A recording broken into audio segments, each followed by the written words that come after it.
você não está sonhando? Ai, o Pix está no YouTube, voltou. Na verdade, nunca esteve. Porque a gente sempre tava aqui, ó, o YouTube sempre foi meio depositube pra gente, saca? Bota aí a aula, coloca lá a live, o evento, enfim, a gente nunca fez direito, nunca nem monetizou. Assim, ó, como creator, a gente foi um zero à esquerda bem ruim. Como que é o ditado popular do Casa de ferreiro, espeto de pau. Então, casa de creator, YouTube cagado. Era assim. Mas agora essa onda acabou, vim até com a minha camiseta do YouTube, que inclusive deve ter uns 10 anos. Precisou de 10 anos para eu me convencer, mas vim em homenagem aqui à nossa volta. E a gente já voltou com, assim, ó, vai ter quadro, vai ter outras coisas, vai ter aula também, vai ter essas coisas, mas com, assim, ó, coração, porque a gente já veio numa collab das melhores de todas, que a gente já chamou aqui de Tropix, a gente shippou a nossa collab. Como seria um chip de Trop e o Pix? Tropix. Vem aí. E o assunto de hoje, desse Talks, vão ter vários, todo dia. A gente quer que esse número chegue a 100, pelo menos. Vai passando, né? Vai. A gente resolveu fazer um download, mas, bom, pra quem não sabe, todo mundo volta do SXSW fazendo download, mas a gente quis fazer um jeito acionável. A gente sabe que vem muita coisa meio futurista, porque o mundo vai acabar. A gente quis trazer coisas que ou já estão acontecendo e você não está sabendo, ou coisas acionáveis para você marca, para você creator. Tem muita coisa que não é novidade, mas quando a gente vê consolidado, então a gente vai fazer aqui um listão de alguns tópicos que a gente não listou quantos. Coisas práticas que funcionam, né? O que a gente ouviu tá funcionando já nos dias de hoje? Já tá acontecendo no nosso mercado? Não tá? Como que a gente já coloca isso na nossa rotina de alguma forma? Sem pensar tanto no futuro, porque a gente sabe que, principalmente CMO, diretoras e afins, estão olhando o resultado do quarto. Semana que vem que o job tá ali. Para quem não me conhece, eu sou a Rafa, sou CEO da UPix, que é uma empresa da Creator Economy, uma consultoria que já vai fazer 19 anos. Se você chegou aqui no YouTube desavisado, segue a gente lá nas outras redes, faz aquelas coisas que o YouTuber manda, segue, toca no sininho, avisa o canal. E quem é você, Luiz? Eu sou o Luiz Menezes, da Trop, uma consultoria de novas gerações que está ajudando as marcas a rejuvenescer. Então, quem são os novos consumidores? Quem é a geração Z? Quem é a geração Alpha? O que fazem? Como se comportam? Onde vivem? Como consomem? Como vão comprar os meus produtos? Que é isso que eles querem saber, não é mesmo? Exatamente. Trabalho com Creator Economy já tem 9 anos, então também tem uma Começou legião. com 10, né? Quase, basicamente. Eu tenho 25, então comecei tinha 15 para 16. Aí então o primeiro tabu, tá? O pessoal acha que Gen Z é quem tem 15 anos, tá? A Gen Z já trabalha, paga boleto, tem empresa, tá? Só pra saber, pra localizar também. As pessoas acham que o Luiz é meu filho, a gente já teve alguns episódios plantou essa fake news. Plantou essa fake news e algumas pessoas caíram. A gente começou a ir para o SXSW ano passado porque criaram a trilha Creator Economy. Todos os eventos, assim como né? vários eventos, E aí a gente começou a ir, bora ver como é que é. Eu acho que ano passado foi uma trilha meio...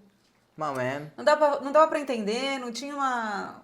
Tinha uma grande curadoria, na verdade, também por trás, né? A gente tava num cantinho. Não tinha os nomes, eu acho que tinha esse ano, mais gente relevante. Tinha patrocínio esse ano também, né? O sarrafo subiu, tinha YouTube oficialmente ali. O ano passado teve Patreon, né? Mas eu senti que... Ficou um jabazão do Patreon. Ficou muito jabá. O YouTube, como sempre... Ficou uma carinha de VidCon. Eu senti que tava um pedaço da VidCon foi exportado pra Austin, basicamente. Pois é. Com uma vantagem, talvez, que eu acho que tinha mais gente de fora dos Estados Unidos, pelo menos na audiência. Sim. A VidCon é super americana, né? É verdade. Tinha muito brasileiro. A gente encontrava todos os brasileiros, todas as agências, os Cavaleiros do Apocalipse, da Influência, estavam... Isso foi muito bom, porque o ano passado não tinha muita gente do nosso mercado. É verdade. A gente viu menos pessoas, esse ano estava mais cheio, foi legal. As pessoas querendo assistir. Nossa, a gente tiveram painéis esse ano que a gente não conseguiu entrar. Ano passado você chegava a qualquer horário, você entrava. Exato. Hoje... Teve mais painéis, teve... Sim. E também eu acho que pra gente não é só a trilha, apesar de a gente ficar bastante concentrado lá, a gente também vai dando uma, né, nos assuntos de marca, a gente sempre tem influência lá no brand experience e tal. Evento é aquela coisa, né? Um pouco de droga, um pouco de salada, a gente tenta ver o conteúdo, mas tem que olhar também para o big picture, para tudo que está acontecendo, para as marcas ativando, enfim. Então vamos começar? Bora. Eu vou trazer aqui o nosso primeiro e, na verdade, o grande assunto que estava em quase todos os painéis de alguma maneira, de empreendedorismo, a plataforma que é o YouTube e a nova Hollywood. Né? O YouTube sendo a nova TV também, oficialmente, né? E eu acho que isso aconteceu porque, mais ou menos no meio do ano passado, a Nielsen fez uma pesquisa nos Estados Unidos que mostrou que o YouTube é o primeiro streaming na frente, tanto da Netflix quanto da Disney Plus. E aí isso coloca contexto, né? Porque a gente já sabia que as pessoas assistem YouTube na TV, não é novo. Sim. Mas quando você coloca, puta, é maior que as duas plataformas de streaming que estão aí, né, pautando as conversas do que tem também de lançamento, de produção, acho que a pesquisa serviu como pontapé pro YouTube também abraçar essa narrativa, que eu acho que eles também não eram... Se posicionar mais dessa forma, né? Porque eu lembro, assim, ali por 2015, 2016, o foco também do YouTube começando, de fato, pro short content, pro vertical, pra ascensão do que a gente via ali dentro do Snapchat, via também dentro do Instagram. Então tinha uma narrativa muito mobile, Sim. Só que eu acho que a narrativa que já estava muito bem consolidada dentro da Meta para Instagram e o TikTok também abraçou muito forte. E aí, opa, você tá coadjuvante ali, você tem que ir para algum outro caminho. O que é muito louco, porque eu também não sou daquelas pessoas que gostam desses determinismos, tipo, não sei o que vai morrer, não sei o que vai acabar, porque... Cara, eu tenho tempo de vida e de mercado suficiente para saber que a gente vai adicionando camadas. A TV não matou o rádio, a revista não matou o jornal. E a gente foi acomodando tudo isso na medida também de como a gente, como consumidor, consome e se comporta. E aí o consumidor está dizendo, eu quero assistir TV. Eu só não quero a hora que eu sento lá e vem o negócio pronto. E também eu não tenho grana para pagar Netflix. Mas, cara, o YouTube eu quero. E o nível de produção do YouTube traz para quem tá sentado lá na TV, né? Tô sentado no sofá da sala assistindo um negócio no YouTube que é a mesmíssima experiência que ele estivesse assistindo outra coisa. E aí o jogo muda, porque eu não tô mais falando... E aí, olhando pro lado do creator. Primeiro que é um formato longo, que sempre tem mais interação, é mais profundo. Tem narrativa. Você conta história e constrói comunidade num outro nível. Segundo, que é um formato de entretenimento que o youtuber tá construindo, cara, um programa que antes era assim, você tinha uma emissora, você pagava os direitos lá para Endemol e você produzia o BBB. E os caras estão produzindo coisa nesse nível. Fazendo realities, grandes produções, de fato. Inclusive, um dos patrocínios o YouTube estava patrocinando e quem eles levaram lá para ativação foi o Hot Ones, né? Que é uma história muito engraçada, interessante, que é um cara que começou a fazer entrevista com todo mundo comendo asinha de frango com pimenta. Aí ele vai piorando a pimenta. A Anitta, inclusive, recomendo que vocês assistam o da Anitta. É engraçado. Ela faz entrevista em inglês, que é maravilhosa, mas ela manda todos os palavrões que ela conhece em português quando a pimenta começa a ficar mais picante. E aí ele vai fazendo pergunta para as pessoas e foram, sim, conseguindo entrevistar muita gente legal, assim, dos Estados Unidos e de fora. E, cara, é um sucesso. Que é isso? Que é isso? E aí, cara, o youtuber tá produzindo um canal no YouTube ou ele tem um IP? Total, virou uma marca, né? Virou tanto, compete tanto quanto um canal de TV aberta com a tua grade e tua programação. Eu acho que exemplo prático e acionável também aqui no Brasil é só a gente olhar a Dia TV. Então, que virou de fato uma televisão feita ali 100% 24/7 e feita dentro do YouTube. Então, feita pra estar nesse formato que a gente conhece. Então, acho que tem camadas ali pra gente também traçar que, pô, se a gente voltar também no tempo, quantos youtubers sempre fizeram produções muito mais longas. Então, desde um Felipe Neto nos primórdios do YouTube até as casas dos youtubers que se juntavam e tinham narrativas e marcas patrocinavam. Sim. E até mesmo a lógica de produção do YouTube, né? Toda semana, toda quinta, é uma programação também, né? Como a gente esperava, né? O programa na TV quando a gente era pequeno. Um ponto que eu queria trazer em relação a YouTube, porque em algum momento também começou boatos ali de pandemia do quanto o YouTube ia morrer para as novas gerações. Então, o YouTube não é relevante para a geração Z. A gente via esses headlines acontecendo porque falava que a lógica da geração Z era a lógica do short content. Então, se passou de 1 minuto, a geração Z já não vê mais. Não tem atenção, não tem retenção. E, na verdade, é o oposto. Se a gente for olhar também em termos práticos, a geração Z acaba consumindo também vídeos longos, mas entra naquela lógica do é autêntico, é criativo, me prende. Ou é um conteúdo de 30 minutos, 1 hora, e que não vai garantir a retenção porque ele não é relevante o suficiente para isso. Então, acho que tem algumas camadinhas pra gente pensar, porque algumas marcas também criaram um viés muito grande, assim, no dia a dia de... Sim. Eu só posso injetar dinheiro no Instagram, eu só posso injetar dinheiro no TikTok, porque é o formato que as novas gerações consomem. Não, calma. E porque o formato longo também tem uma produção com uma lógica também, talvez, diferente. Sim. Que a linguagem do YouTube também prende as pessoas. Que o jeito de editar... Tanto que você olha lá, o MrBeast, que vendeu os direitos para produzir o Beast Games para Amazon Prime Video por 100 milhões. O Beast Games não é muito diferente quando você assiste do que é o canal dele no YouTube. No sentido de, assim, é uma super produção, Mas ele também, né, não se demora muito nas coisas e tal. Me lembra meio o Caldeirão do Hulk, assim, tipo, aquelas dinâmicas e interações, é super sabe? isso. Da TV tradicional mesmo.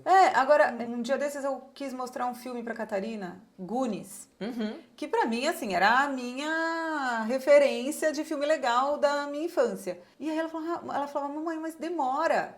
Aí eu fui entender o que demora, é que cada cena é demorada. Agora, se esse filme fosse editado numa linguagem mais parecida com o que ela está acostumada a consumir, e ela não consome muito o YouTube, quase nada. Ela consumiu muito quando era pequenininha, porque era, né, as musiquinhas que você coloca no repeat. Que já tem também uma velocidade muito maior do que outras produções infantis, tipo Xuxa, só para baixinhos de 20 anos atrás. Sim, que já tem outra coisa. E ela assiste basicamente Disney Plus e Netflix, a parte, né, o que tá disponível para ela. Não é que ela não quer assistir formato longo, ela assiste 10 vezes, ela já assistiu 10 vezes Moana 2. Só que tem ela acelera quando fica chato, quando demora muito. Aí não adianta você fazer um formato longo que a galera não vai consumir porque a linguagem é ruim. Não é porque o formato Exato. Que é isso que você está falando. Pensando em todas as plataformas, o YouTube é uma plataforma que é possível do creator construir IP e ele pode vender e negociar esse IP. Ele vende o inventário que ele construiu, né? Como um canal de televisão mesmo. Inclusive, uma das palestras que a gente assistiu foi de uma empresa de M&A, né? De Merger and Acquisition, falando dessas negociações que eles fizeram. Venderam um canal por 100 milhões e um canal por 50 milhões de dólares. Para quem? Para os estúdios. Porque o estúdio está comprando um formato, e aí ele estava falando toda a transição, porque um deles era uma pessoa só que era o host, então tiveram que despersonalizar, enfim, melhorar o formato para poder caber outras pessoas ali, porque, né, isso é um impeditivo para se vender, porque você não vende a pessoa junto, né? Exato. Não ouvimos ainda alguém vender a conta do TikTok, nem a conta do Instagram. Porque tem uma dinâmica completamente diferente e porque essas pessoas estão construindo IP que tá lá na TV, todo mundo assistindo e passa o comercial igualzinho quando a gente... Vendendo uma grade, de fato, né? Uma grade com pessoas que já estão garantidas de que vão assistir aquele conteúdo, já tem uma fidelização, já tem um inventário também, enquanto o negócio é relevante. E com o IA, você multiplica a possibilidade de audiência. Sim. Eu estava ouvindo essa semana, o Colin e Samir entrevistaram o Mark Zuckerberg. E no meio da entrevista, que foi online, entrou o MrBeast. E foi engraçada a conversa, meio jabá, assim, lógico, né? Óbvio que o Mark tinha uma agenda do que ele queria falar e tal, mas o Jimmy, né, que é o MrBeast, ele estava falando que ele monetiza em várias plataformas, mas que perguntaram para ele o que você faria se você fosse o Mark Zuckerberg e fosse dono, né, do Meta. Aí ele falou, a primeira coisa eu colocaria em todas as possibilidades, em todos os seus formatos, possibilidade de canais de áudio diferente, que é o que ele faz no YouTube. Por isso, ele tem uma audiência do tamanho que ele tem. Porque ele falou que a maior parte da audiência dele não é americana e não fala inglês. Que acho que é menos de 40%. Ou seja, isso possibilitou que ele, e no começo, como não tinha IA, ele dublou tudo. De uma produção caríssima. Ele subia todas as faixas, né, de áudio, que hoje o YouTube já pode faz tempo fazer isso, e os canais Meta, TikTok não deixam.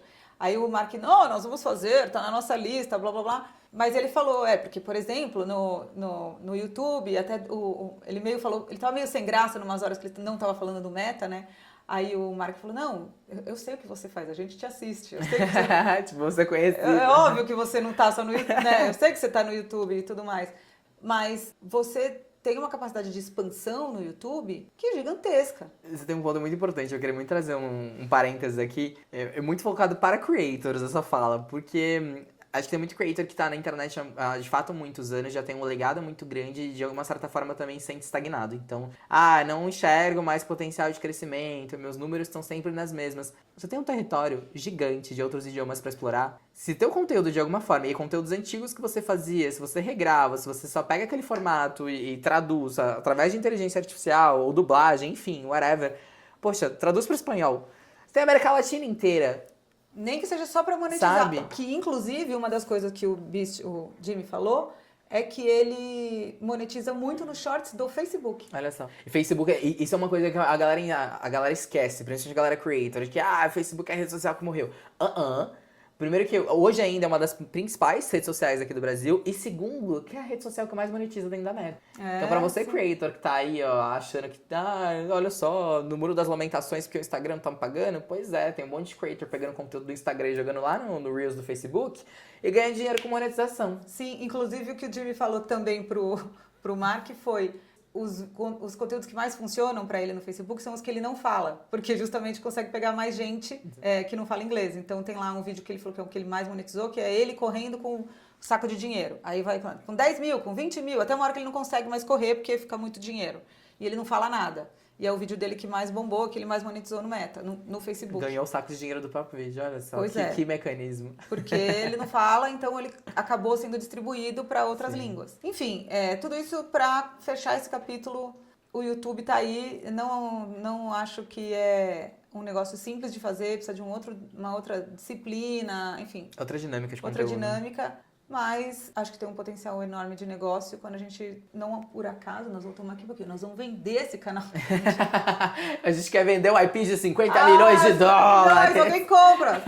Um episódio. E o Pix Talks a gente Tropix já vendemos. Já vendemos, é isso. Vamos pra próxima. E é a nova Hollywood também, porque a gente sabe que é só aqui no Brasil, cata o controle da tua TV. Se tua TV foi comprada aí nos últimos 4, 5 anos, vai estar lá o logo do YouTube que você clica e vai direto. Então, assim... Assiste a gente. Se você estiver assistindo a gente numa TV, você comenta aqui com nós. Tira uma foto, posta no story. Marca Isso, nós. marca e tal. Vamos pra próxima. Quero falar sobre um dado polêmico que vi. Inclusive, dentro daquele painel que a gente estava com a advogada... Maravilhosa. Falando sobre mergers and acquisitions, fusões e aquisições. E aí ela trouxe um dado de que 57% da geração Z estadunidense quer ser creator. Só que, em contraponto, a gente tem um dado brasileiro, que inclusive fonte... Instituto Z e o Pix, da nossa pesquisa de quem influencia a geração Z, que mostrou que no Brasil a gente tem 76% da geração Z querendo ser creator. Temos um contraponto interessante para trazer aqui para nossa mesa de discussão. Eu tenho muitas suposições sobre isso, porque eu acho, a primeira delas é que o Brasil é um país, ser influencer, é uma ferramenta de ascensão. É transformação de vida. Que é diferente, talvez, dos Estados Unidos, que ele talvez pense em outras alternativas, porque ele consegue vislumbrar um futuro, que ele tem uma vida ok, talvez ele não vá ser o milionário e tal, mas ele vai ter uma vida razoável, tendo uma profissão comum. Então, talvez tenha menos essa necessidade de, tipo, sabe, ser o novo jogador de futebol? Então, cara, pega o cara novo, qual a chance que ele tem de ascender na vida? Ele não é filho de um milionário que estudou na escola bilíngue, morou fora...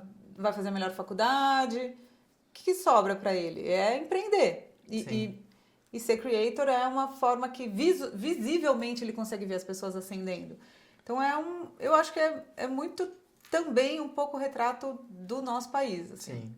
Eu diria que se a gente fizesse essa pergunta para os mais velhos, talvez eles até topassem mudar de carreira, ou seja, eu preciso mudar de carreira se eu quiser ascender e aí vai ser influencer, creator e tal. Eu vejo que esse 76%, lembra até que na pergunta, e o dado ele trazia que gostaria de ser, né? Não significa que seria, de fato, na prática. Mas eu acho que é legal que, primeiro, já parte do princípio também que a nova geração enxergue isso como profissão. Sim. Ou seja, não necessariamente eu também tenho que recorrer ao tradicional. Tanto que tem creator hoje que a gente vê que tá entrando numa faculdade de marketing, de publicidade, mas que não quer seguir a carreira de trabalhar na agência, mas que quer aprender a montar teu próprio business e como eu faço isso de maneira mais estruturada. Inclusive, eu acho que a gente tá vendo isso aqui, né? Vai abrir uma faculdade de creator. Sim. Cara, o creator assim, é até contraditório, porque ele acredita que ser creator é uma opção a fazer uma faculdade, se formar e tal. Então, talvez ele faça uma faculdade porque precisa fazer e que é bom que ele tenha uma formação que vai ajudar ele nesse empreendedorismo. Então, vai fazer administração, vai fazer marketing, talvez eu faria administração. Porque a real é que a hora que ele percebe que ele é uma empresa, ele se dá mal porque ele não aprendeu nada. Que não é só parte de criação da publicidade, ao contrário, né? Mas eu acredito pouco no formato, eu vou fazer uma faculdade para ser creator. O cara não vai esperar 4 anos para ser creator. Então, esse 4 anos, na verdade, é o tempo dele pivotar para entender se ele vai conseguir. E ele primeiro empreende, Sim. depois ele aprende o que fazer. E outra, ele vai na faculdade aprender com quem? Com um professor tradicional que só aprendeu a teoria... É um pouco, na verdade, não só de uma faculdade para creator, mas qualquer faculdade. Muitas vezes você está aprendendo com quem é acadêmico, mas não está no mercado. Nunca fez um briefing de verdade na vida e está te ensinando como faz briefing, Eu né? nunca fez uma campanha, nunca desceu na parte. Sim. Inclusive, teve uma vez que eu estava fazendo uma consultoria para uma marca desses grupos de educação e aí eles queriam YouTubers gigantes que tinham para falar sobre, né, para botar na campanha. Aquela velha história que a marca acha que pegar alguém, botar na campanha, pronto, falou com todo mundo que é da geração. Falei com a Gen Z, pronto. Aí a gente primeiro falando, olha, não existe uma bala de prata assim na influência, não é assim que funciona. E segundo, todos esses top 10 aqui, que a gente pegou por audiência ali no caso, nenhum deles terminou a faculdade.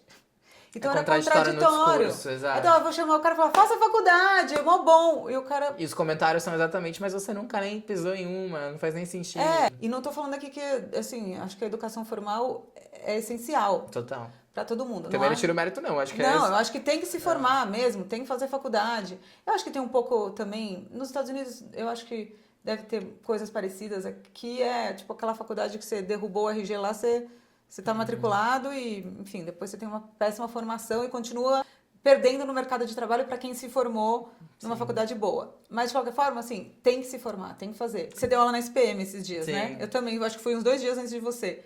Tinha uns 4 ou 5 lá que já são creators. Há muito tempo. Há muito tempo já. Creators grandes, né? Elas dão show, elas dão aula para professora. Elas estão lá aprendendo outras coisas, que é a base que, né, se a gente pegar bem ali o nosso plano de influência, a base de qualquer plano de influência tem muito do marketing mesmo, né, de como a comunicação funciona, né? Tipo, o conceito não mudou, muda a forma, a ferramenta e tal. Mas eu acho que, né, o ponto é que desejam ser creators, porque vem nisso uma ferramenta de ascensão. Também tem uma habilidade, a gente estava falando isso na pesquisa mesmo também que a gente fez. O cara já nasce... Eu tive que aprender. A primeira vez que eu fiz um vídeo, a primeira vez que eu postei uma foto minha na rede social, primeiro eu me sentia meio, nossa, que exibida. Pra que eu tô fazendo isso? Não é natural pra mim. Eu duvido que você um dia questionou isso. Cara, não, é normal que alguém pegue o celular e tire foto. Porque talvez a sua mãe já fazia isso com você, foi de outro jeito.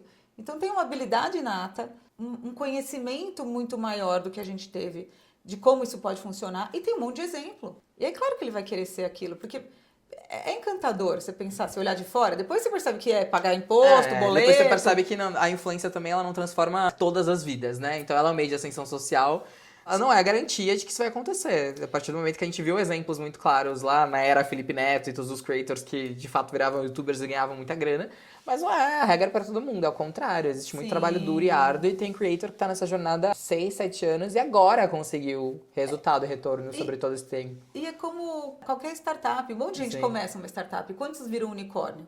Tem, sorte, habilidade, tá na hora certa, no lugar certo, encontrar as pessoas legais que não vão... quantas histórias a gente viu de caras que se deram bem sendo creators e pararam na mão de uns agentes...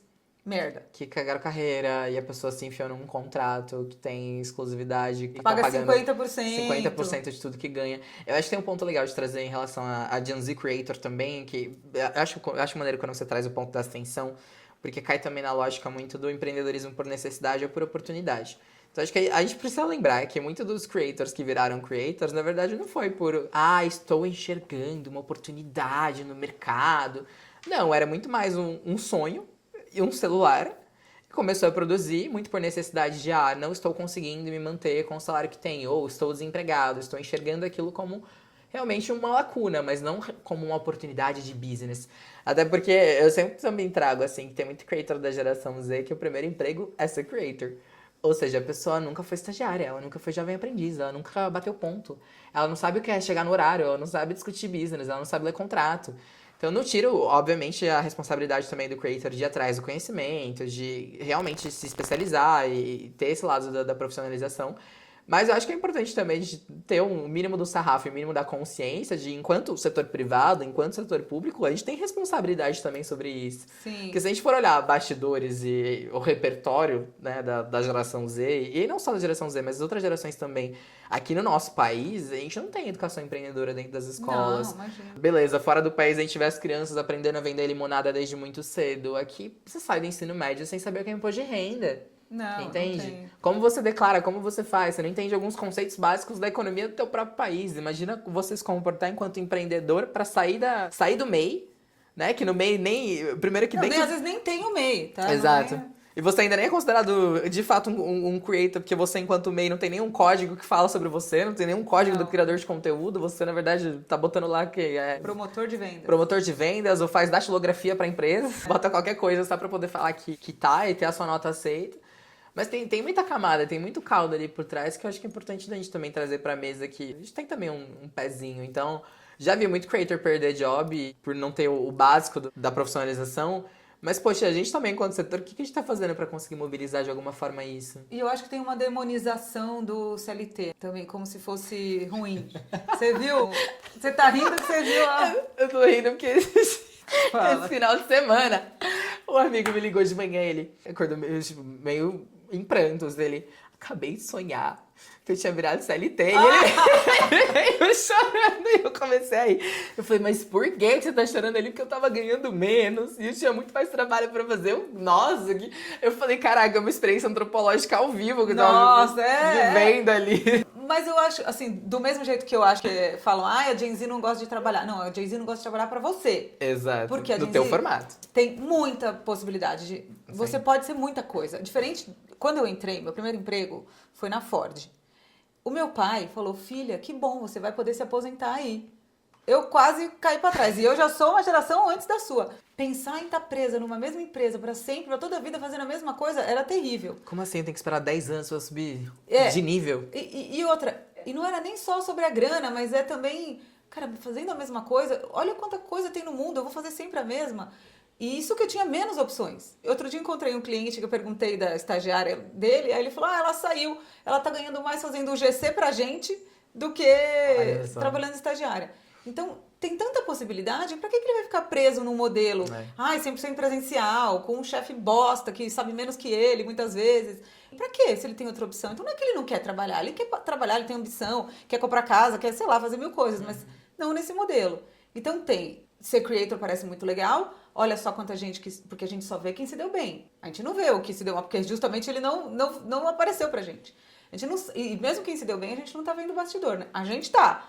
Mas, assim, a real é que tem muita gente que a gente... Em cima do palco, o case é lindo. É sempre. tudo lindo. Essa é a realidade. Então, demoniza o CLT, porque cada vez mais esse modelo não condiz com o que essa geração espera do modelo de trabalho. Ainda tem uma alternativa que é muito mais legal, que eu sou dono da minha vida, eu apareço, eu tenho visibilidade... As pessoas me conhecem, eu ganho recebidos. Cara, parece muito mais sexy. Pra que eu vou querer trabalhar no escritório das 8 às 6? Nos Estados Unidos, talvez menos por uma questão até mesmo social, uma questão de oportunidade, de empreender com outra coisa.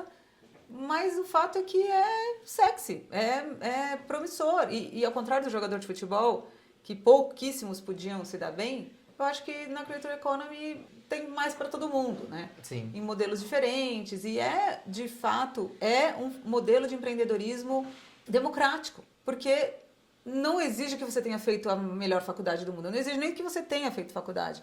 Nem que você tenha acesso.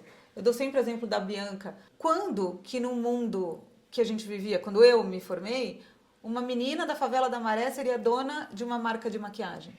Ela tinha que ser filha de algum milionário e falar assim, ai, filhinha, toma aqui uma marca para você nova comprar. aí, cria uma marca nova aqui dentro do meu grupo, né? Eu conheci uma moça que vendeu a marca dela para um grupo grande, aí ela contou a história dela, ela falou, que todos os meus irmãos trabalhavam na empresa do meu pai, e era um ambiente que eu não gostava, e não tinha, aí meu pai me ajudou a empreender. Aí ela fez uma marca de maquiagem, tipo, claro, é fácil, quer dizer, obviamente não desmerece o trabalho que ela fez uma marca muito legal.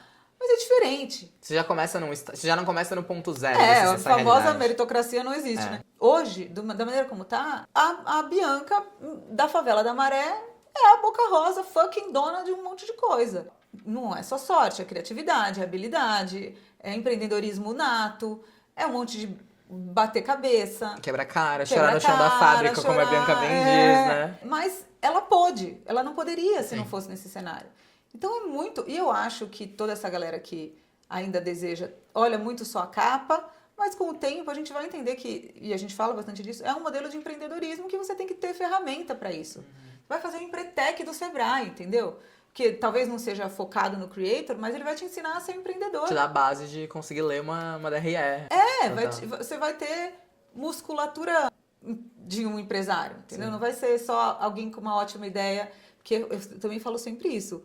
Sucesso na Creator Economy não é bombar, é durar. Porque Assim, faz uma merda pra ver se você não ganha 1 milhão de seguidores. Faz uma merda bem grande pra ver se você não... Acende. Vai ganhar um monte de seguidor. E vai fazer o quê? Como você vai transformar isso em realmente negócio? Pô, acho que pra gente fechar esse bloco, é um insight acionável. Insight acionável pra creators e marcas. Boa. Vai. A Gen Z só quer ser creator. Como lidar com a geração mais multifacetada que a gente tem visto? Acho que alguns pontos práticos que eu também vejo aí, tanto para marcas quanto para creators, que também fazem parte das novas gerações. Primeiro, muitas vezes a necessidade de ser multifacetado, ela muito mais vem pelo ambiente do que como também um desejo só próprio. Exato o que a gente estava falando. Eu não quero viver na realidade do estágio de R$1.000. E eu entendo muitas vezes também dos gestores trazendo, mas a geração Z chegou no mercado de trabalho e quer CVP em 2 anos. Ok, mas é justamente esse ponto de eu não quero mais esperar os 2, os 5, os 10 anos para eu conseguir minimamente ascender socialmente e conseguir pagar o azeite e comprar o tênis que eu quero no final do mês. Então, muito desse multifacetado tá coligado a como a gente tá também permitindo dentro do ambiente que a pessoa não se limite à realidade que hoje ela possui. E aí que eu não quero gastar todo o meu tempo só para ganhar um salário lá de R$1.000. Como eu consigo ir além, como eu consigo trazer também outros complementos de renda através do GC, através do link de afiliados, através de outras possibilidades que eu estou enxergando a partir da internet. Então... Se eu pensar assim, uma dica pro creator é, você tem 15 ou 28 anos, que a Gen Z não é só gente de 15 anos, vale dizer, ser creator é muito de criatividade, é muito, né, da sua autenticidade, mas é sobre empreender. Vai fazer um Empretec, vai fazer uma faculdade de administração. Bombar no Instagram é a coisa mais fácil que você tem para fazer dentro, e é o que você provavelmente já sabe fazer. Tem um pra marca que eu lembrei agora. Vamos parar de achar que Gen Z é tudo as crianças. Não é, a geração Z já tá fazendo 29 anos, agora em 2025. Então, não é mais a geração criança. Pelo contrário, até os mais novos da geração Z hoje estão com 15 já estão entrando no ensino médio. Já estão trabalhando, já estão transando. Ai, nem me já bebem. Então, tem o estigma também, a geração Z não bebe. Então, acho que tem camadas pra gente olhar, mas acho que o primeiro passo também é entender que já não é a juventude criança. A gente tá falando, na verdade, da força de trabalho, hoje presente dentro do mercado, e mais do que isso, da nova legião de consumidores. Então, são as pessoas que, minimamente, se não estão consumindo, estão moldando o consumo das outras gerações. E eu diria pra marca, lembre que são essas as pessoas que mais produzem conteúdo e que mais influenciam as outras gerações também. Então, se você, marca, como empregador, lembra que ele tem muita alternativa, além de trabalhar das 8 às 6 no seu escritório. E você marca como o marketing da sua marca, como o seu produto é capaz de gerar conversa com essa geração. Até porque muito do que a gente ouve é, eu quero que meu produto viralize no TikTok. A primeira pergunta que a gente devolve pra toda empresa é, mas teu produto é bom? Ou teu produto, eu quero viralizar meu produto. Quanto ele custa? R$2.000. Falo, cara, o Carmed custa 20. Por isso que viralizou também. Sim. Minimamente acessível, tem um custo muito mais baixo comparado... E é isso, o Carmed é o típico exemplo de um produto capaz de gerar conversa. E não tem historinha, não tem marketing capaz de consertar um produto ruim. Que eu acho que quando a narrativa estava no controle da marca, estava fácil. Eu vou lá, falo que o meu produto é maravilhoso, boto um caminhão de dinheiro na TV, alguém vai ver, por lembrança, osmose, e vai comprar. Agora, se é o seu consumidor que está falando de você, se o seu produto não for possível de ser falado positivamente, não adianta, não tem mágica, não tem conversa que você jogue que vai... Não dá, é uma geração que está interpretando o seu produto e falando dele, não é que está absorvendo aquilo que você contou e questionando a tua mensagem. Que não tem alternativa. Então, acho que eu diria que a geração é uma geração que tem alternativa, seja alternativa de emprego, seja alternativa de consumo, seja alternativa de como ela consome mídia, propaganda. Então, você tá tiozão querendo falar com ela e ela tá, tipo, ela não é nem que ela está te ignorando, porque ela nem te conhece para ignorar, ela nem sabe que você existe. Eu também queria ser diretora em 2 anos, é claro que eu queria, só que eu tinha consciência de que não existia essa chance. Vocês têm, talvez não o diretor da empresa que quer mas te talvez da sua própria empresa. Da sua própria empresa, pode você ganhar sua grana. Outro exemplo que você falou, beleza, a gente citou o efeito Carmed, mas acho que a gente tem que voltar também nos produtos que são feitos hoje em dia pra viralizar. Então, pega uma Nissin com um miojo de pão na chapa, sabor café da manhã, ou miojo sabor chocolate. Pô, é a cara da internet. O produto já foi feito de uma lógica cronicamente online de como eu gero conversa. Porque se alguém testa e aquilo de alguma forma instiga a curiosidade, vai gerar consumo. Seja o produto bom, seja ruim, gerou curiosidade. Nem que eu vou comprar pra falar mal, igual a base da Virgínia. Exatamente. Quantas pessoas compraram pra falar mal? Mas capacidade de gerar conversa. Acho que é isso. As marcas não estão prontas para isso. Próximo ponto tem a ver com o anterior, que é o empreendedorismo high level na Creator Economy. A gente vê no Brasil, a gente estava falando, né, da Bianca, que é empreendedora e tal, mas a gente vê uma conversa, principalmente nos Estados Unidos, mas a gente nos outros países também, que é uma conversa do creator mais parecido com a startup do que com o do influencer esperando uma marca. Claro que tem uma dependência de deal com marca lá também, tudo igual. Publicidade lá é maior. Também é fonte de... Tudo certo. Mas a gente vê conversas de o fulano vendendo canal, tem um escritório de M&A só para ativo de creator captando fundo, igual as startups captam fundo. Então, estava lá uma conversa sobre como preparar o seu modelo de negócio para captar fundo, para captar investimento. O creator já começa basicamente pensando nessa lógica. Que é um pensamento empreendedor. Que a gente fala isso. O Creators Boost, que aliás, você pode ir lá entrar www.creatorsboost.com.br, de graça, escreve. É um programa de aceleração que a gente sempre fala isso, que ele entra dono de um arroba e sai dono de uma empresa. Porque é esse direcional que a gente tem aqui, mas que obviamente todo mundo precisa, mas para muitos é um choque.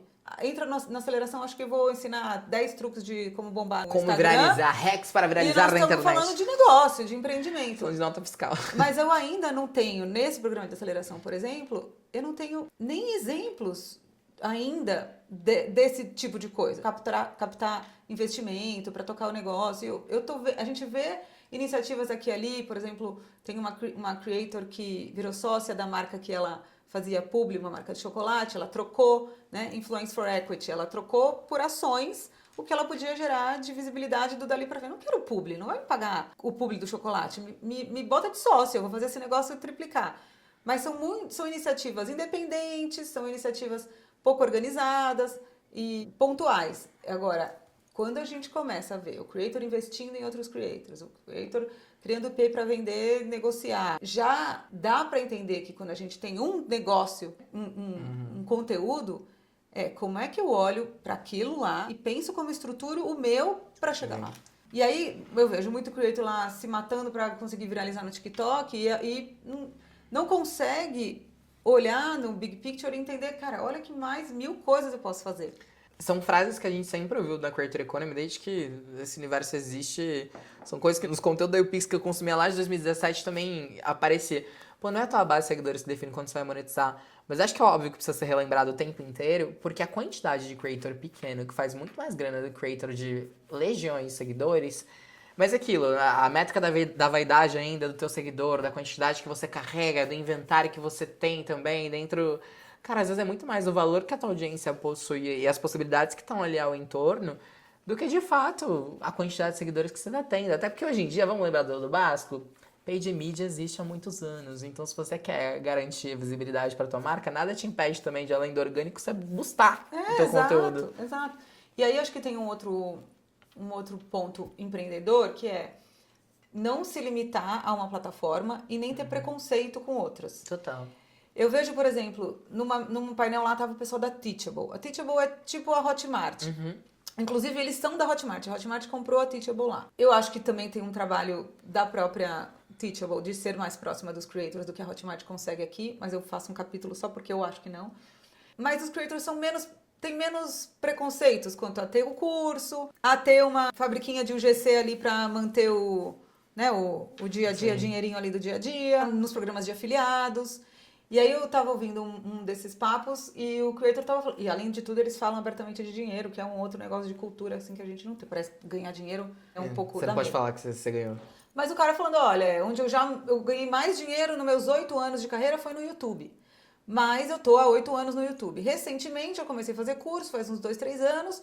E aí é onde eu tenho mais controle sobre o meu retorno. Só que precisei desenvolver outras habilidades do tipo de fazer tráfego pago, que não é mais só, né, posta no orgânico e funciona. Eu tive que desenvolver outros times, outras coisas e tal.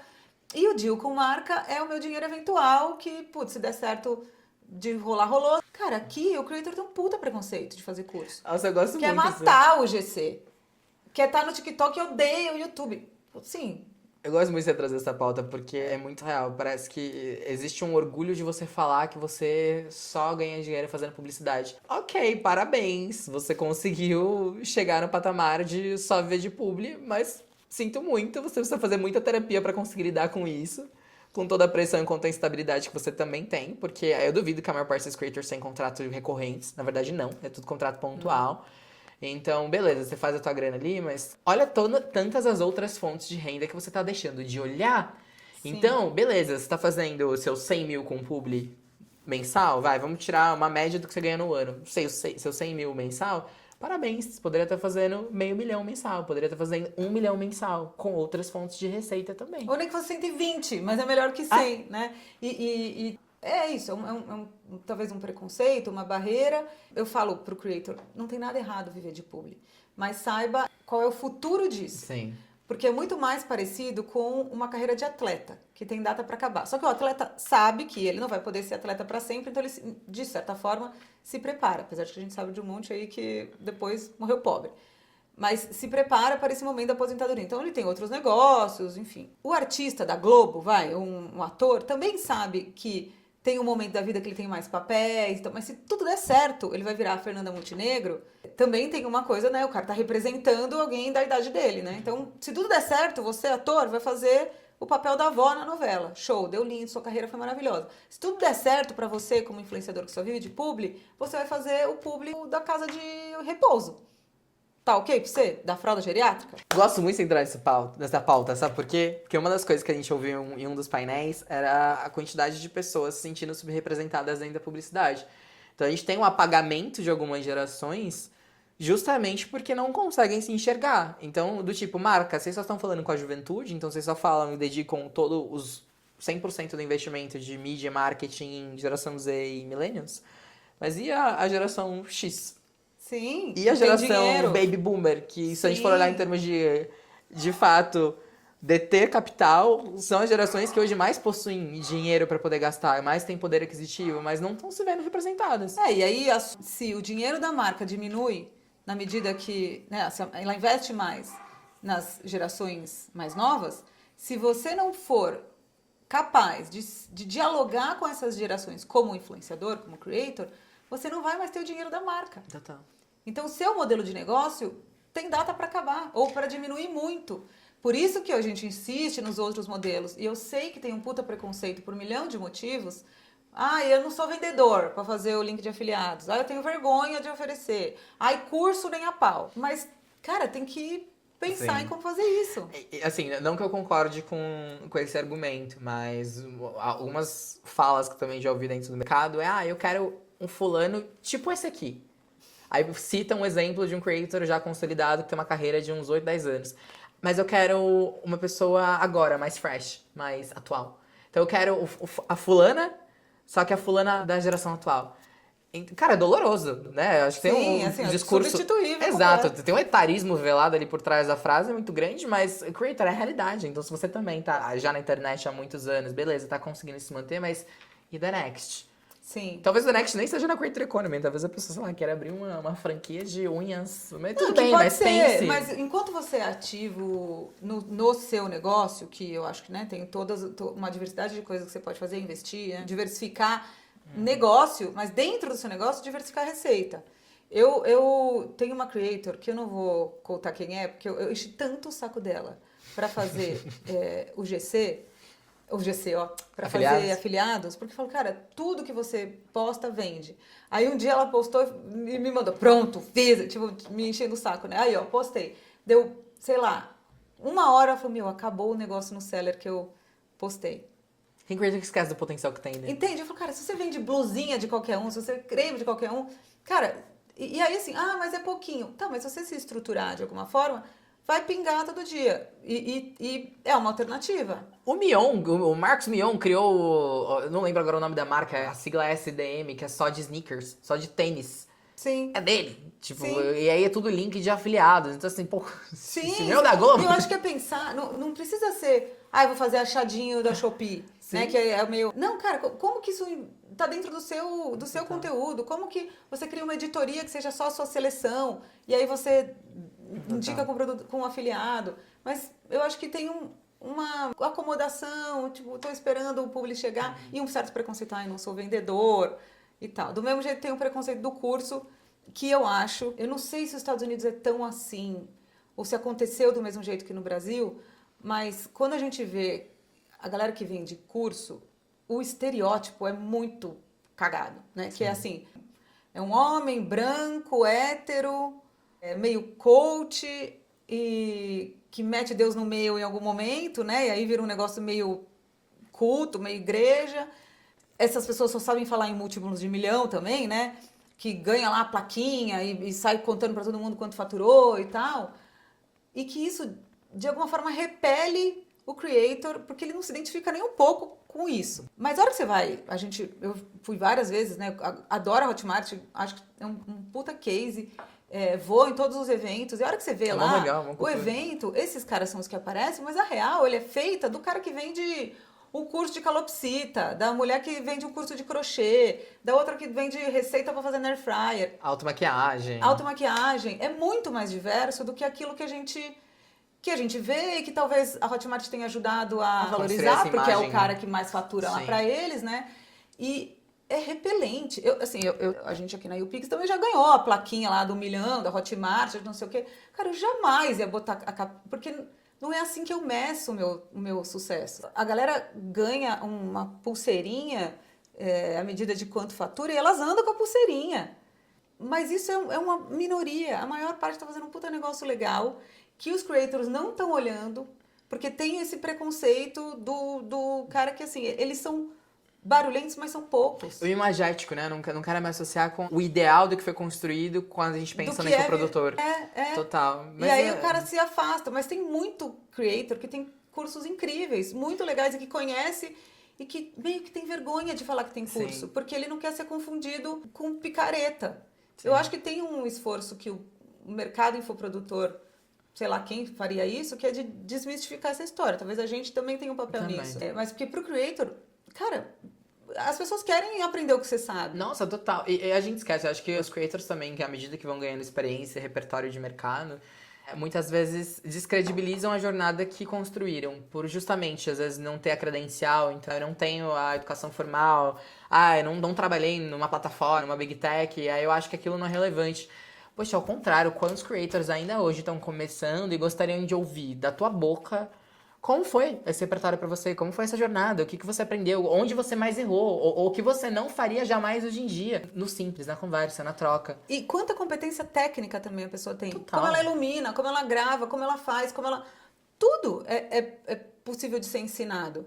Então, esse é o bloco do empreendedorismo, é pensar a fonte de receita, é pensar diversificação dessas receitas. E o infoproduto é o afiliado é outro, que acho que são os muito óbvios e que estão na mesa, mas um monte de outras coisas que dá para pensar. Pensei em um insight acionável aqui, fazendo também o cross com as novas gerações.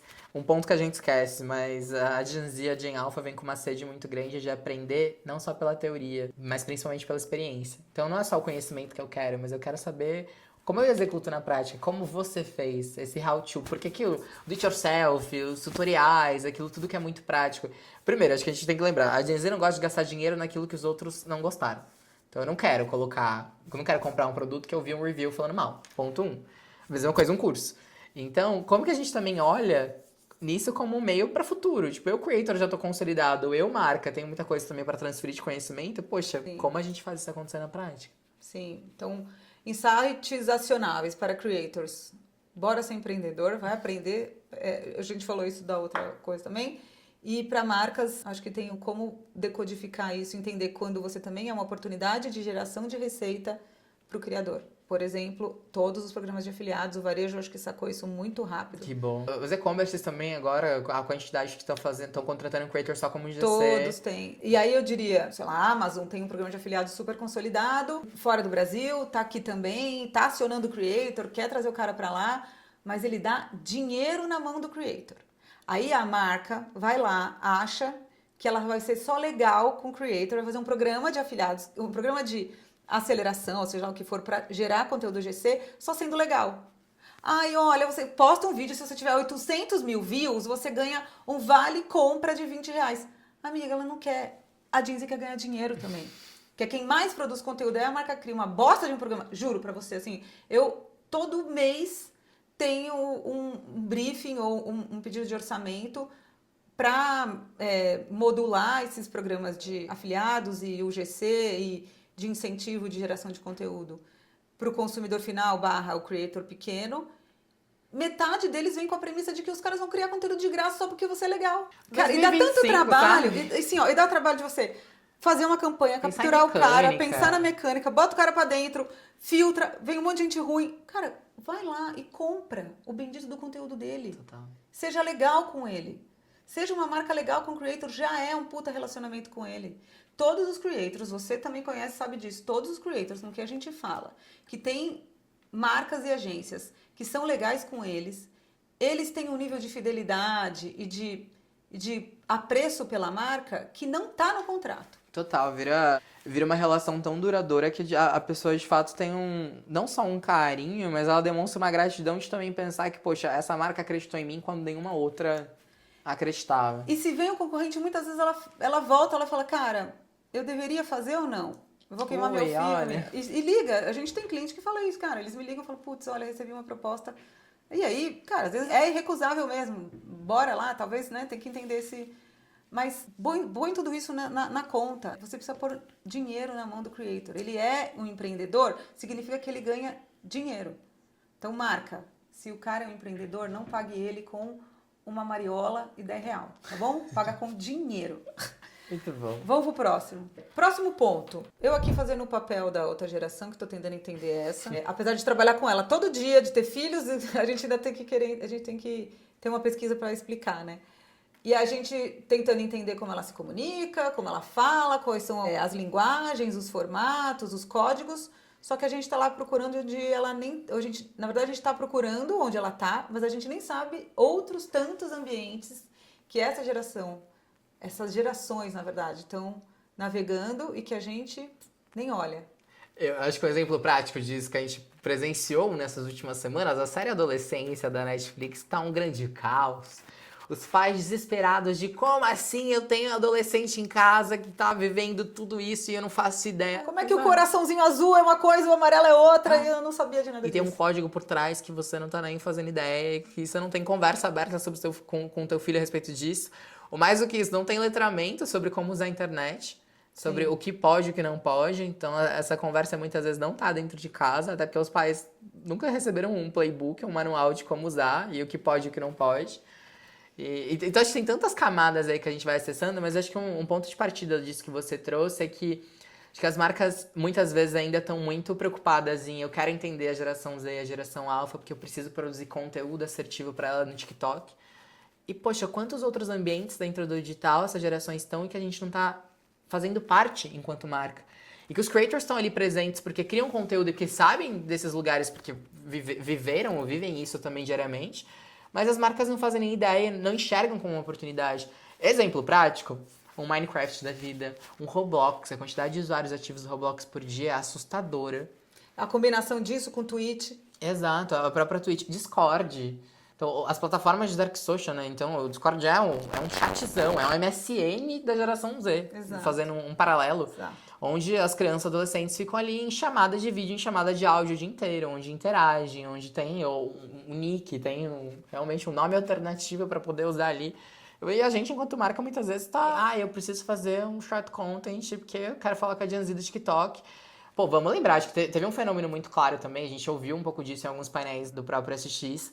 A gente tem uma grande parcela da Gen Z que ela também não tá dentro do social da forma como a gente conhece. Então, não é a pessoa que vai estar produzindo TikTok e, eu vou falar com ela. Não, às vezes é a pessoa que tá na rede de forma extremamente passiva. Então, o conceito do feed zero, que a Meta também trouxe como tendência no ano passado, reforça muito essa ideia de que a geração Z muitas vezes tá na plataforma, mas ela não tá publicando nada. Então ela tá ali realmente nem interagindo, então ela não tá curtindo, não tá comentando, mas no máximo ela tá o quê? Enviando pro amigo. Ela tá conversando sobre aquilo num contexto Dark Social. Sim. Significa que ela não é uma consumidora potencial do teu produto? Ao contrário. Mas você não vai conseguir falar de forma direta com ela. Então, Sim. como que você também estrutura a tua estratégia Sabendo que não é mais linear. Aí que eu volto no produto capaz de gerar conversa. Total. Porque aí você talvez não saiba o que ou como isso está acontecendo, mas você sabe que sobre eles tem algum conteúdo lá no Discord falando sobre aquele produto de alguma maneira. Falando sobre a sua marca de alguma maneira. Eu tenho certeza que se você entrar lá no Discord, tem um monte de gente conversando sobre o CarMed, ou onde tem o novo CarMed da sei lá quemzinho. A maneira como a gente sempre fez não funciona em muitas camadas, especialmente no controle da narrativa. A marca achar que... E eu acho tão engraçado isso que... Outro dia eu estava conversando com uma marca que dispensou um criador de conteúdo, porque é uma marca não é uma marca de luxo, mas é um serviço financeiro para quem tem grana. E aí ela falou que esse creator tinha muito cara de ostentação, assim, uma pessoa meio deslumbrada com o dinheiro. Mas era um dos que mais gerava leads para esse serviço financeiro. Contraditório até, né? Daí eu falei, não tem algo para você aprender sobre isso? Porque a sua marca não é o que você está contando. Essas pessoas estão se sentindo representadas por ela. Não à toa, esse criador de conteúdo falava da sua marca mesmo antes de você contratar ele. E agora ele deixou de ser importante porque você achou que ser deslumbrado não é algo que o seu cliente é. Mas é o contrário, o que você está lendo assim, o seu cliente é o deslumbrado, é o cara que acabou de ganhar dinheiro e que precisa contar que ele tem dinheiro. Então ele tem que botar uma camiseta da Gucci desse tamanho. Ele tem que mostrar a conta do restaurante que ele tá. Ele tem que mostrar que tá na primeira classe. Não é mais algo que você decide. Por que você não aprende com isso? E conta uma história que para essa pessoa faça sentido. E você quer controlar tudo isso ao ponto de mandar embora o creator que mais te gera lead. É uma high ticket, tem muitas camadas. Ainda mais no high ticket, exato. É tão distante da realidade das marcas. Pensar que a capacidade de gerar conversa é mais importante do que qualquer outra coisa e que se você tem a conversa, você tem eventualmente menos controle do que está acontecendo, mas se de alguma forma te dá resultado, o que você perde? Ao contrário disso, é você abraçar a narrativa. Sim. E a influência te possibilita que você fale de um jeito diferente com cada um. Que, por exemplo, esse é um serviço financeiro que eu também uso, que eu não sou uma pessoa parecida com esse cara que fica ostentando quanto ele ganha, onde ele vai, mas eu já frequentei vários lugares que ele foi e que achei muito legal e eu sigo ele porque ele dá dicas de lugares legais, apesar de eu não me identificar com a maneira como ele faz a coisa. Porque ele mora no mesmo bairro que eu, numa cidade parecida, porque ele vai em restaurantes parecidos que eu posso frequentar, que bom. Mas a marca acha que isso... eu acho... É desafiador para a marca também. Não é fácil isso. Sim. Do mesmo jeito que eu não acho que a Hermès amou quando a Virgínia fez um unboxing da bolsa. Porque eu sei que não é para ela, né? Mas quem é que influenciou a Virgínia? Total. Por que você não aprende isso? Né? Como que a influência que está escondida por trás, como é que você influencia o influenciador certo a falar sobre o seu produto? Certo para você, né? Mas é muito difícil para a marca pensar desse jeito. Ela não está acostumada a não ter controle. E aí quer falar com uma geração que ela nem sabe onde está. Começa aí. Eu entendo, e eu acho um lugar desafiador também para as marcas, mas eu acho importante também da gente resgatar esse conceito. Pô, não... Quem constrói a marca no final do dia é o consumidor que está falando dela. E assim, as pessoas vão desvirtuar o uso do teu produto. Acho que isso na indústria da maquiagem é muito comum. As pessoas estão pegando ali o batom e usando como blush. Então estão realmente aplicando aquele produto em outros locais. E, pô, se meu produto me ajuda a manter o cheiro da minha roupa por mais de tantas semanas, e se eu botar isso dentro de um saquinho e colocar dentro do guarda-roupa e fazer um vídeo falando que, ó, descobri um hackzinho que talvez para você seja muito legal. É natural do consumidor. Eu acho que é um ponto que muitas vezes a gente esquece, que isso sempre aconteceu desde que mundo é mundo. Então, os produtos sempre foram desvirtuados, as marcas sempre foram construídas pelos consumidores. Só que antes a gente conseguia chegar nesse aspecto somente através de pesquisa. Então, eu, marca, tinha que abrir uma pesquisa com o instituto para conseguir ver que a narrativa que meu produto tinha, na verdade, dentro da casa do consumidor, era diferente. Hoje em dia, na verdade, o consumidor está publicando isso na internet. Então, a partir do conteúdo, a partir do vídeo, que a gente está enxergando essas outras óticas, que às vezes a empresa de pesquisa, inclusive, não está conseguindo acessar e trazer pra gente. Sim. Mas acho que vale a gente resgatar, porque quando a gente entra nesse conceito das novas gerações, enquanto novos consumidores, tem esse lugar de, poxa, estão usando da narrativa, estão criando a narrativa de uma forma diferente, estão falando da nossa marca de um outro jeito. Qual é essa forma? Talvez ali estejam também não só as linguagens, os códigos, mas as mensagens para que eu consiga acessar essas pessoas. Exato. E eu acho que esse é um erro que as marcas ainda cometem muito, de eu quero falar com as novas gerações, eu acho que o meu papel é só segmentar demograficamente. Ou seja, se eu botar 13 a 17 anos, 18 a 24 no Ads Manager da Meta, pronto, minha parte eu fiz. E tipo, não, você tem que pensar a tua campanha criativamente para conseguir falar com as novas gerações. Então, como que você vai chegar nesse lugar? Eu lembro até que tem um dado na nossa pesquisa que trouxe isso, que 57% da Gen Z brasileira quer conteúdo personalizado, autêntico e criativo. Ou seja, por que a influência ela é tão importante para publicidade? O conteúdo feito pelo creator é tão importante para publicidade? Por isso, porque é o conteúdo com cara de conteúdo, é gente falando com gente, sabe? Esse tópico eu ia pôr num separado do outro, mas eu acho que é isso. Assim, falar com a nova geração é entender que a narrativa da marca não está mais no seu controle. Construir marca para essa geração, para as novas, acho que para todas, né? Na verdade, eu acho que né, a gente também aprende muito rápido as outras gerações a compreender essa dinâmica e absorver. É pensar como gera conversa e abrir mão do controle, senão você vai ser sempre ignorado, ou você vai estar nos lugares, ou ele não está onde você está, né? Onde você e as próximas gerações estão, que já é uma pena, ou a sua mensagem está sendo transmitida de um jeito que é peculiar para aquelas pessoas e você está ou ignorando ou tentando desfazer isso. Então, assim, qual é o sinal que você emite para que as pessoas te entendam e não é o sinal, não é uma propaganda de 30 segundos em lugar nenhum. Acho que um ótimo exemplo disso é a Lacoste, não tem como não... E assim, a Lacoste não foi lá e mudou todas as lojas dela para falar. E ali, no caso, não era nem Gen Z, né? Era com a cultura periférica. Mas ela entendeu que ali no Shopping Morumbi era uma loja em que as pessoas da periferia conseguem acessar, porque é um shopping na borda, assim, né? Ele é muito na Zona Sul. Ele não tá lá na Faria Lima, como Iguatemi. Então, lá no Iguatemi, eventualmente, quem compra na Lacoste é o cara que joga tênis no Pinheiros, que é ali do lado. No Shopping Morumbi, já é uma outra galera. A loja do Morumbi, eles mudaram para Lala por um tempo, para falar, cara, eu te enxergo, eu quero conversar com você, eu quero continuar essa conversa. Total. E tudo bem, eu vou fazer um jacaré maior, porque eu sei que você quer ele maior, eu vou fazer tudo diferente, mas eu continuo atendendo meu consumidor que gosta de mim do jeito que eu sempre fui. Conseguir abraçar essa narrativa, esse público de uma forma autêntica e verdadeira, né? Genuíno, essa relação. Mas ainda mantendo também os outros públicos e outros clientes. Eu entendo que para o profissional de marketing existe um receio muito grande, né? Quanto a entrar na conversa que está sendo falada pelo meu consumidor. Então, muitas vezes não é nem que a conversa não está sendo monitorada ou enxergada, mas é o preciosismo mesmo de... Não, exato o que você falou. Como eu vou associar a minha marca a isso, a essas pessoas? Eu lembro uma vez a gente estava fazendo uma consultoria, nunca esqueço. E foi para uma marca super grande de cosméticos, era específico para um perfume.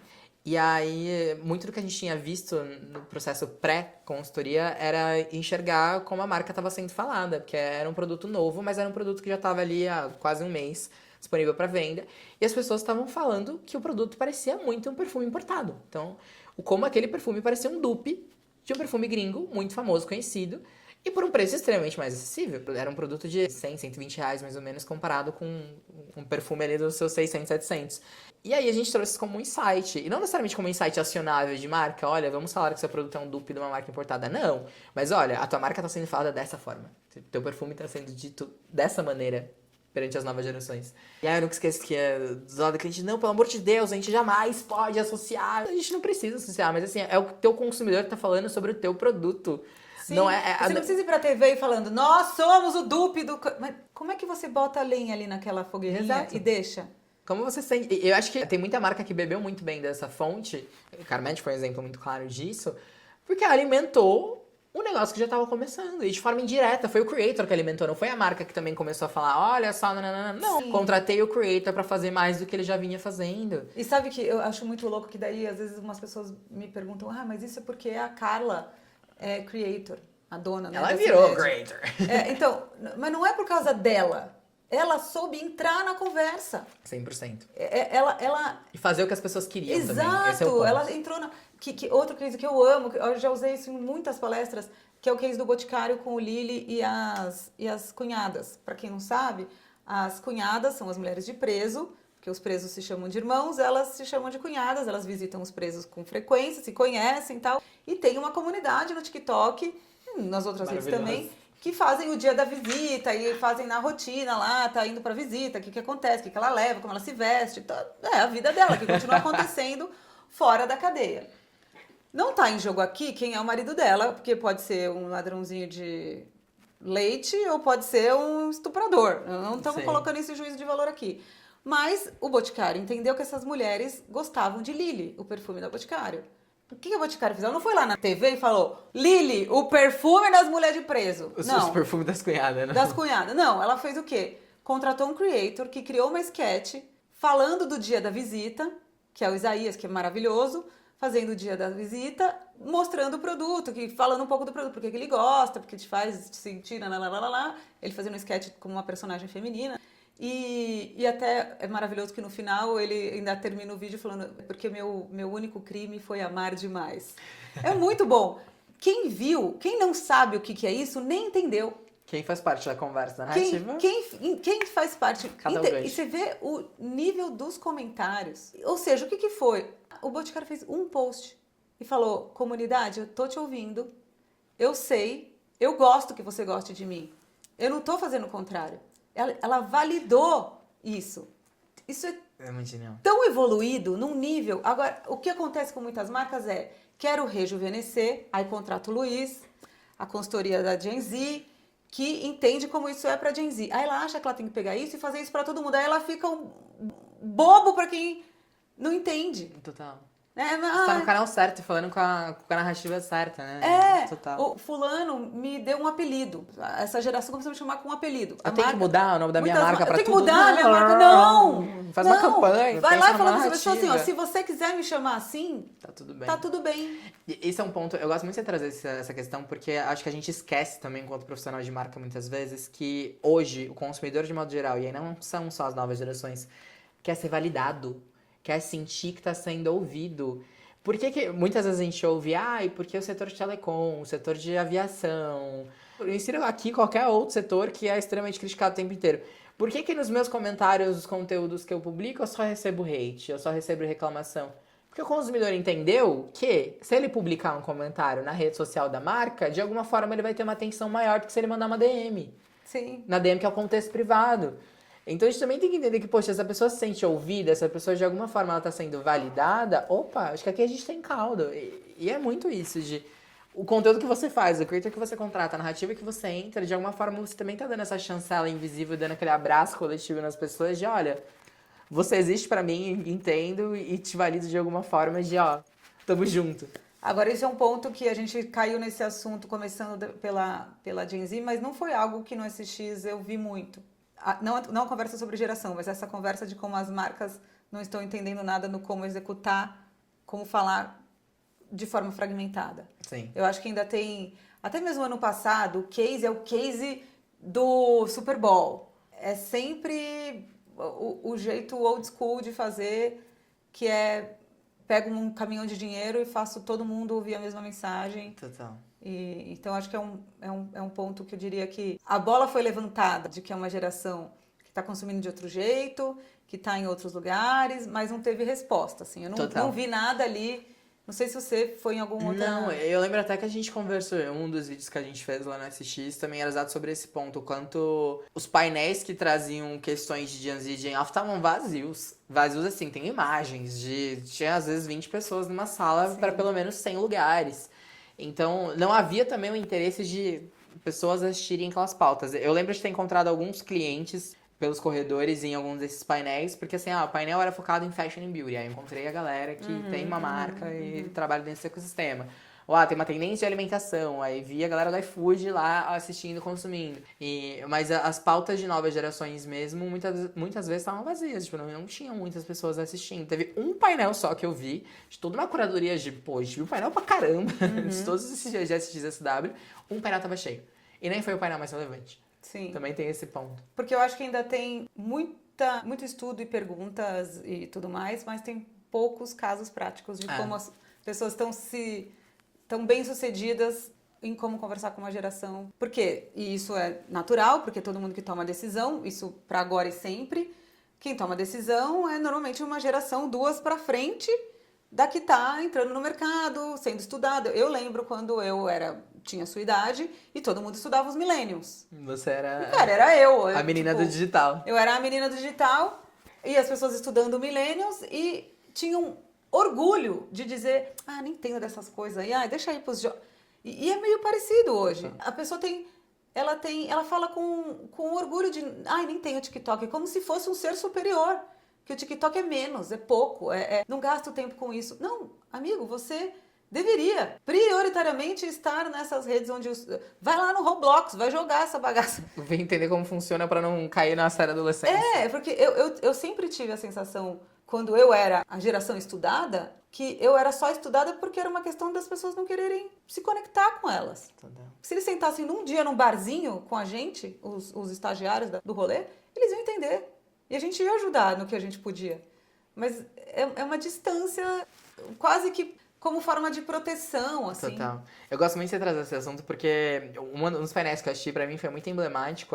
O título do painel era Geração Z versus Gerontocracia. Ou seja, as novas gerações versus a galera mais velha, que hoje detém o capital e que detém o poder da canetada de tomar decisão. E aí, o painel já começava falando, a gente não odeia os mais velhos. Na realidade, a gente só quer ser escutado. E aí eram 4 pessoas da Gen Z, todas elas estudiosas e pesquisadoras das novas gerações e aí, dentro dos Estados Unidos.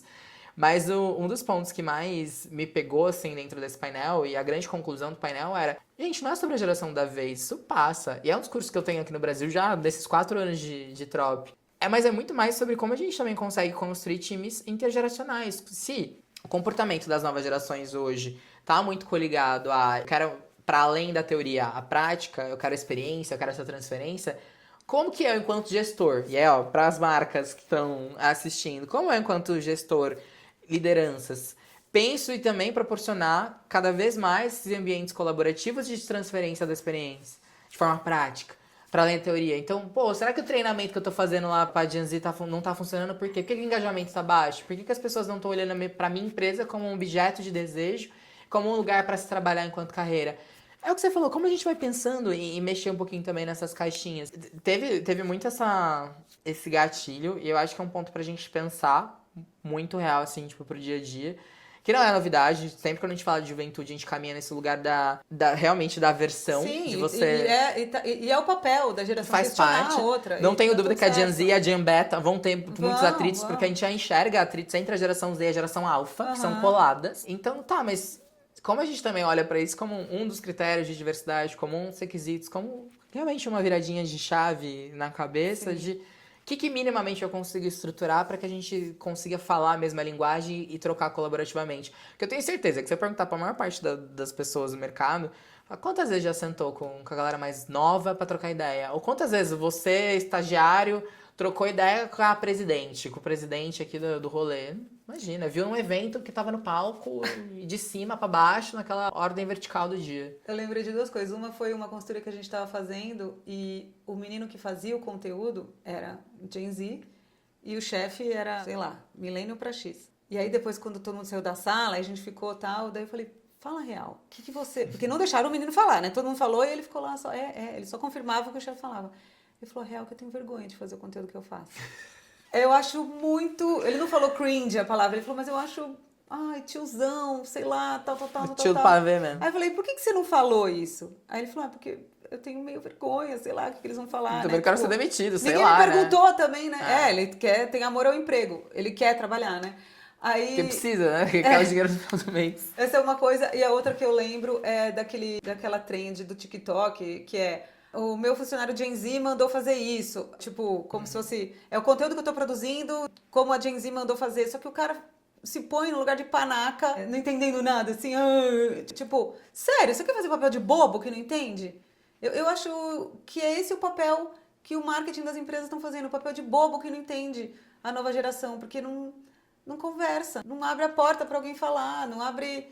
oportunidade para falar como você faria. Quer que a sua ideia seja executada perfeitamente, porque... E eu também entendo as marcas muitas vezes de, eu já pago a minha agência, eu já tenho uma estrutura tão complexa e robusta, né, de profissionais caros, de pessoas que eu tô pagando, dinheiro que tá saindo e tal, que eu quero que as coisas aconteçam perfeitamente da maneira como eu idealizei. No entanto, é a maneira como o teu consumidor quer consumir o conteúdo? Não.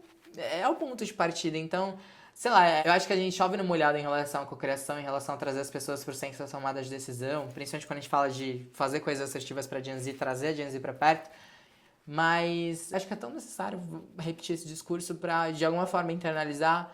Porque é real. Poxa, você tá contratando um creator, você tá pagando muitos R$1.000 pra esse conteúdo ir pro ar. E às vezes a pessoa tem uma ideia muito mais criativa que você. E tá tudo bem, tipo... Olha, o meu time hoje de conteúdo é muito mais novo que eu.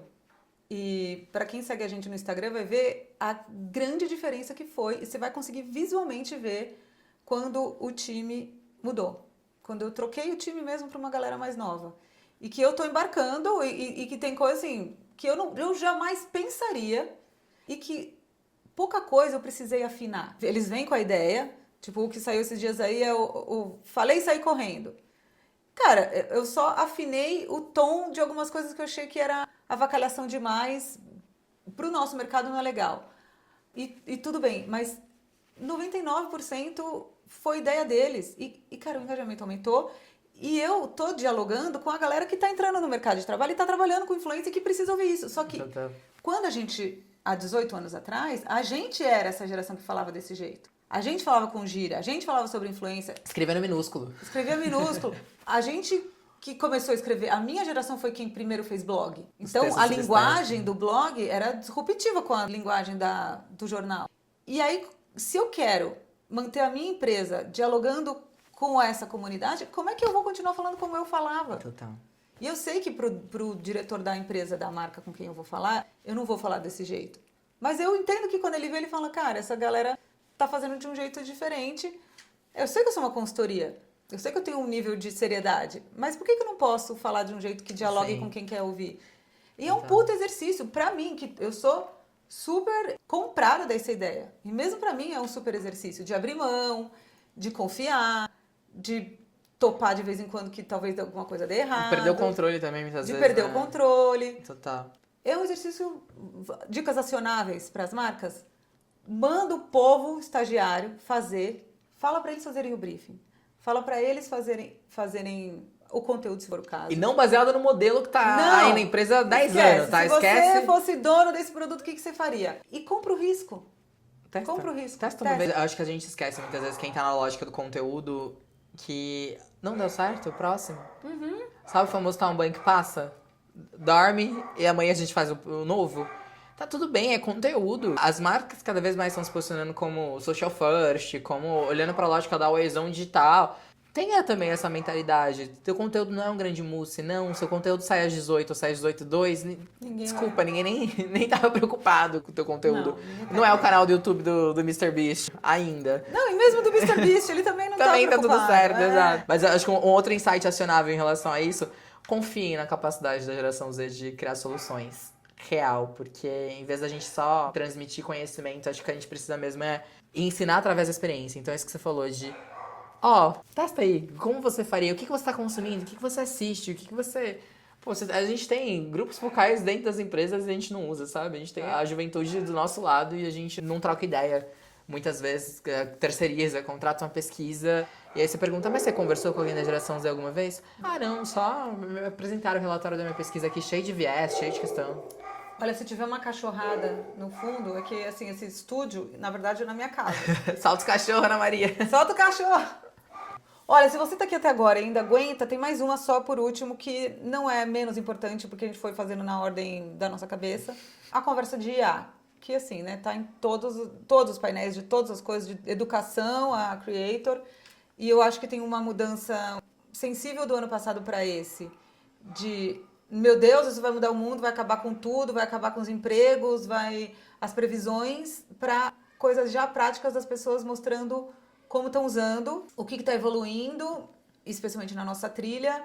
Daí há um copiloto do Creator. Sabe um parênteses que eu queria fazer? Eu lembro que no primeiro dia de XSW a gente trocou essa ideia, porque eu falei, Rafa, você lembra de ano passado a gente notar dentro da sala pessoas usando inteligências artificiais? Menos, tinha um ou outro usando um Otter da vida pra transcrever, mas era menos. E esse ano não, a gente olhava, para além dos caderninhos de anotação raiz, tinha muito mais gente usando, seja o Plaud, um gadget, um Plaud da vida. Desde o facilitar a vida ali até todos os exemplos de uso para multiplicar conteúdo, para pensar roteiro, a gente escuta muito isso nos painéis de creators, porque eles são muito youtubers, né? Do job que é o pensar thumbnail e título. E aí muitos deram exemplo de usarem IA para otimização de thumbnail e título, porque Pensando isso no responsável também. por um percentual muito grande do sucesso do vídeo é ter um bom thumbnail e um bom título. Ou seja, treinando uma IA generativa para te ajudar, cara, baseado também nos seus próprios cases. Então, Sim. a quantidade de vídeos que deram certo com esse título, como eu também consigo criar Sim. outros correlacionáveis. E que, inclusive, Muito tem uma legal. discussão que gera disso, que foi umas coisas que um dos creators falou no painel, que é muito legal quando eu uso para mim, mas tem já ferramentas que estão fazendo um crawling do meu título, do meu thumbnail e da transcrição do meu vídeo, aprendendo o que funciona, porque ele relaciona isso ao resultado de dados. views, e vendendo isso para outras pessoas. Então, assim, onde está também o direito, né, a propriedade intelectual disso? Porque é o creator que aprendeu, que criou os melhores títulos. Eles têm times de títulos. Eles têm pessoas focadas no time para fazer isso.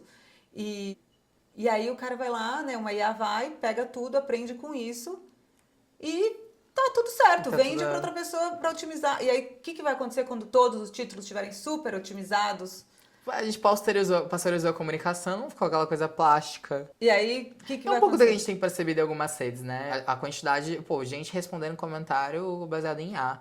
Tipo, literal, pega teu post, dá um Ctrl+C, joga no GPT da vida e fala assim, faça um comentário pra mim de forma que fique ainda um pouco informal. Mas é nítido que a pessoa fez no chat. Deu só um Ctrl+C, Ctrl+V. Então, acho que quando a gente traz também esse lance do ser copiloto, cara, você tá usando como um pontapé, mas você não tá usando exatamente o que a inteligência artificial também tá te trazendo ali pro colo.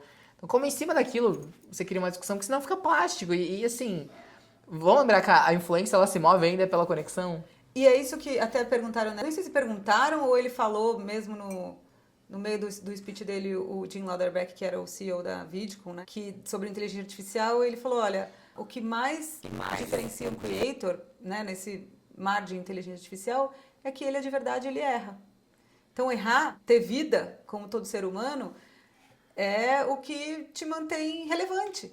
E que nesse universo de inteligência artificial, nessas milhões de possibilidades que você tem de ter um conteúdo criado a partir de outra coisa, o creator é o que é original.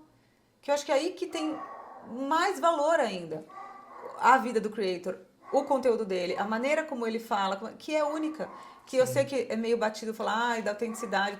Teve até um painel, foi ano passado, quando a gente estava em Cannes. Eu lembro. Que eles sentaram e falaram assim, olha, a gente promete que não vai falar que para dar certo como creator é ser autêntico. Foi muito bom, inclusive. Porque já tinha sido título de várias e tava... É meio batido falar isso, mas a verdade é que é o que te mantém único, é também o que te mantém vivo e diferente do resto. Sim. E eu acho que as pessoas também muitas vezes esquecem que... E enquanto marca, né? As marcas esquecem o que motivou também os creators a crescerem. E muitas vezes foi a vulnerabilidade. Então as pessoas se conectam pelo vulnerável. É aquela representação de se enxergar. O conteúdo na parede que não tinha nada e tava no tijolo... Gerou realmente conexão com alguém que também vive aquela realidade e de alguma forma humanizou muito mais. Sim. E essa humanização garantiu com que essa pessoa pudesse viralizar e chegar em outras contas. O algoritmo fez lá o teu trabalho, mas baseado na pessoa se mostrar daquela forma, sem camadas, sem esse lugar da perfeição, que, por exemplo, em outras redes a gente via sendo muito construído. Você só pode postar se você estiver na melhor viagem, com o melhor prato de comida na mesa, com o melhor tudo. Tudo era sobre a era da comparação. E quando vem um vídeo vertical ascendendo num TikTok da vida e as pessoas publicando a vida como ela é... Sim. Por que dá tão certo? Porque é uma contracultura, tá? A galera nadando contra o que a gente via sendo disseminado de forma massiva. Sim. E apesar de toda a discussão do deepfake, né, de todas as coisas ruins que isso gera, porque na mesma medida também podem recriar a sua vida, você, uma pessoa exatamente igual a você, e todas as discussões que isso gera, eu também acho que a gente também está treinando e o algoritmo também, já que ele vai priorizar o que engaja, para engajar com o que é mais de verdade. E aí a inteligência artificial, nesse sentido, vai perder para o que a gente tem de humano vulnerável e que é só um ser humano que poderia... Tem coisa que eu vejo que eu falo, cara, nenhum IA ia pensar nisso. Sim. das mais bizarras, as mais legais. Tem muito o dedo da pessoa Você ali fala, por cara, trás. não é um ser humano que ia poder fazer isso. Às vezes até uma cagada, fala, meu, não é possível que a pessoa fez isso. Se fosse uma IA, jamais ia pensar nessa cagada nesse nível.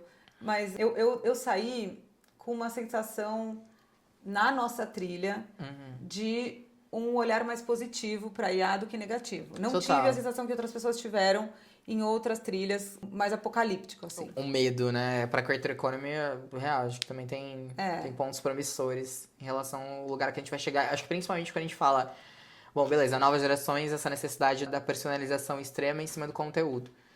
Então, o quanto também a IA, de alguma forma, tem ajudado a tornar aquele asset da campanha muito mais assertivo pro que a pessoa espera receber. Sim. E muito mais conectado com a narrativa dela, com os desejos e interesses pessoais. Então, poxa, acho que é um caminho também legal, do lugar que a gente tá saindo da comunicação pasteurizada, que era feito para todo mundo. Depois começou a ser feito para aquele território comunidade, agora tá sendo feito para você, indivíduo. Sim. Então, acho que tem alguns pontos, algumas camadas legais, mas... Acho que é o lance de enxergar o copo meio cheio, meio vazio. Sim. Tem... Eu saí, assim, saldo, acho que muito positivo. Eu confesso que eu fui meio cética, assim, não sabia muito o que esperar, porque o ano passado eu não tinha ficado super surpresa, mas eu já estava mais empolgada porque tinha nomes mais legais, não mais legais, mas assim, pessoas que eu sei que tinham mais experiência, também, tinha sim. gente de peso. Eu acho que estava mais cheia as nossas salas. Ganhou uma tinha- visibilidade maior se comparado ao ano passado, acho que Tinha isso sem dúvida. visibilidade. As pessoas tinham uma expectativa em relação ao Track de Creator Economy esse ano. Sim. Ano passado tava lá. Tiveram os creators que a gente não conseguiu ir, porque era num dia que acho que a gente tinha algum evento e era um dia que tinha muitas palestras que a gente não podia perder, que foi o Creator Palooza que eles fizeram, que foi muito legal também, que é a própria comunidade creator, na verdade, meio UPix, assim, de Nova York, que eu até conheço o cara, e eu falei pra ele, a gente é você 20 anos na frente. Porque ele criou uma comunidade de creators que eles se ajudam, se conversam, mas ele ainda não tem o modelo de monetização. A gente foi assim por um tempão, a gente nunca ganhou Tudo dinheiro, bem. tá? A gente ganhou dinheiro quando a gente começou a fazer consultoria. Ele, vou anotar, tá? Foi muito legal.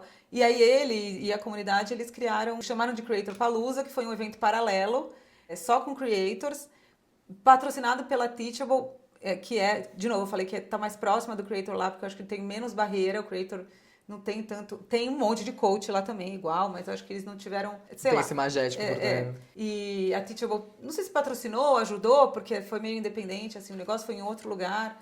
E foi muito legal, e é legal, eu vi alguns conteúdos que a gente mandou informantes pra lá, né? Eles ficam mais soltos, porque não tem o patrocínio, não tem a marca, eles metem o pau nas plataformas mesmo, porque é o que a gente sente quando a gente junta a nossa galera e não tá num evento, né, de uma marca e tal. Acho que o UPix Summit é meio assim. A Amazônia é um pouco mais segura. Segura para todo mundo e todo mundo fala a mesma língua. Então, muito legal de ver a comunidade se movimentando também, apesar de ser a comunidade americana, tinha pouco creator de fora. Um cara da Creator Week de Paris veio conversar com a gente também, falou que monitora o UPix aqui, que gosta, que quer fazer alguma coisa lá parecida, que vê que a nossa comunidade é grande. Eu saí muito... Não acho que tem nada assim, nossa, muito novo que a gente viu, porque a gente estuda muito, a gente sabe muito, mas saí bastante provocada, assim, Total. eu diria. Eu vejo até dentro dos painéis falando sobre Gen Z e Gen Alpha, tiveram algumas novidades que pra gente também foram importantes, mas acho que um dos sentimentos que eu mais tive em alguns painéis foi a sensação de validação. Então, de ouvir o discurso que a gente tinha e já usa aqui no Brasil, sendo falado por outras pessoas e por outras empresas, também instiga a falar, pô, a gente não é maluco, não. Então, se no Brasil, de alguma forma, a gente tá indo contra a corrente, olha só. Eu adoro essa sensação de que a gente tá falando e tem eco, né? A gente... A nossa capacidade de absorver e pensar o mercado tá muito alinhada com o que muita gente por aí tá. Então, eu fico feliz quando eu não vejo um negócio que eu não sabia que existia. Porque eu sei que a gente tá aqui acompanhando.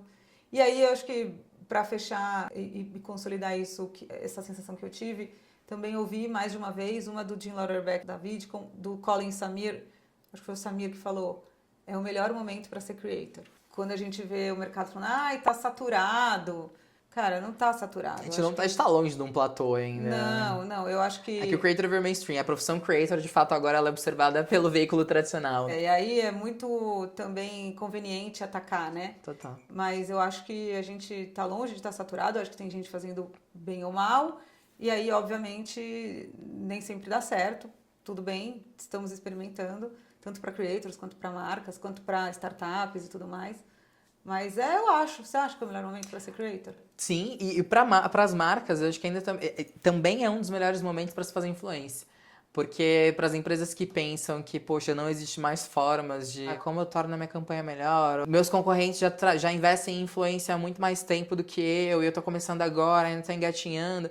Tem muitas formas de fazer influência de maneiras inovadoras que a gente não tá enxergando. Sim. Então, tem ambientes em que a gente tem visto o consumidor e as marcas não estão ali, poxa, existe maneira de fazer influência dentro daquele local. Sabe, acho que exemplo prático, o próprio WhatsApp, quantas marcas estão explorando o WhatsApp de forma legal, boa, case maneiro? São poucas, pô, é um ambiente assim, é um mar aberto. Sim. Tem muito marzão ainda pra gente nadar, seja enquanto creator, seja enquanto marca, mas a gente precisa também sair um pouco do nosso viés e sair um pouco daquilo que a gente tem visto acontecer nesses últimos anos, se a gente quiser fazer diferente. Muito bem. Eu amei, você amei. Gostou? Nossa, real, passou muito rápido. Se você ficou até esse momento, não dormiu, eu espero que você esteja ouvindo, sei lá, na academia, não precisa nem estar vendo a gente, né? Porque bota no 2x aí, tá tudo bem. Dá também, os likes, compartilha, ou faz uns cortes aí de uma coisa que você gostou, comenta, ajuda a espalhar. Agora é um compromisso, a gente vai ter que fazer mais, mas é muito legal fazer os próximos com feedback de vocês. Obrigada mesmo. Precisando falar com a gente, os nossos contatos estão aqui, tanto da Trope, se você precisar de consultoria da Gen Z, precisa entender esse povo que você não consegue entender, se você precisa de uma consultoria estratégica para desenhar sua estratégia de marca, que vai desde assim, o que o seu CEO tem que falar no LinkedIn, até quem você contrata para fazer o post, conta com a gente. E conta com a gente junto também, que a gente shippa muitos jobs também. Tá vendo? Depois do Caminho Fala, veio aí o Tropix, Habla, Talks. Senta no podcast e fala. Senta no podcast e fala. Então, primeiro de muitos. Até Adorei. o próximo.